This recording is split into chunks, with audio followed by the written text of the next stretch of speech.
In '62, GM saw a new spark for Impala Prestige, cranking out super sports models. Performance met elegance with power supplied from a 305 all the way to the new 409.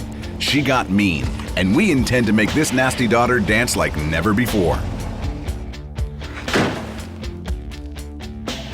Last week, our Impala project was near stopped dead in its tracks because of back-ordered and missing parts. This week, we've resolved that. We've gone as high up the supply chain as possible. Good morning, guys. Look what we brought you. How you doing, Jamie? Nice to meet you. Straight from GM Performance Parts, this is a ZZ 454. Well, when I showed up with a crate engine this morning, I could tell that everybody was very excited. Excited? These are gearheads. Try Giddy. We talked about some different big block options, and we like the classic 454. GMPP has a virtual engine dyno on their website where you can see what each component will add to total horsepower.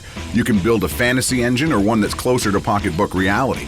Best part is, if you're torn between getting rockers or aluminum intakes, the virtual dyno will let you compare bang for your buck before laying out any cash. I gave him the ZZ 454, which is the aluminum-headed big block. So nice stout engine, 440 horse, 500 pound-feet of torque.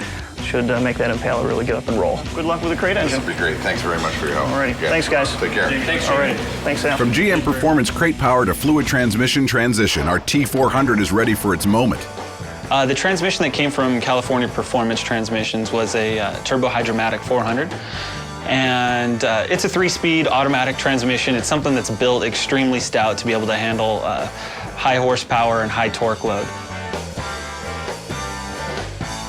The Turbo 400's a heavier duty transmission, came behind all the General Motors big blocks. The 427s, the 454s, and the 455 Olds, Buick, Pontiac, so on. But it's the heavy trans can handle more horsepower through it when you build it properly.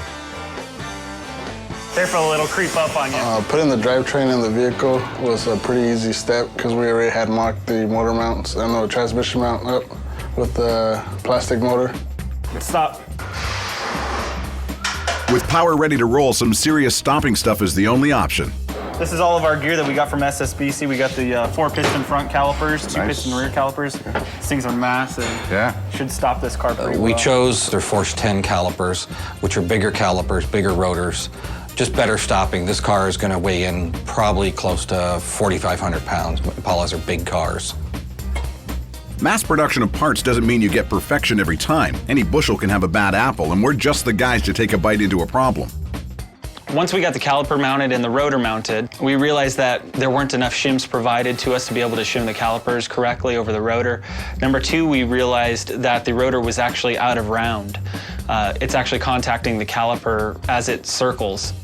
What we'll have to do to remedy that is we'll actually put it on a lathe and true up the outer surface. Actually, turning them wouldn't be necessary. To their credit, SSBC shipped out new rotors and shims the next day.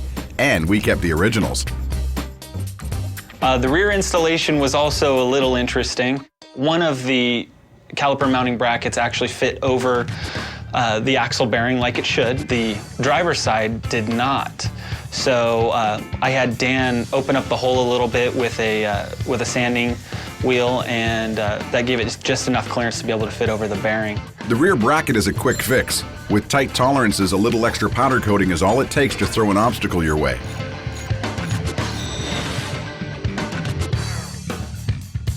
After we were done with the brakes, we put the headers on the motor. We had to put them on from underneath the chassis. We might have a winner. No modifications here, huh? Not hitting the frame? Nope, not hitting the frame. Nice. Funny how a little good news can change your perspective on the day. Well, maybe this will be the start of a new trend. Cool headers are only part of a show car's agenda. You gotta have some serious shine under the hood. On the engine, we're just dressing it up with the Billet Specialty Serpentine kit. Put the AC on it, the power steering pulleys on it, the serpentine belt. Now that is what a show engine should look like.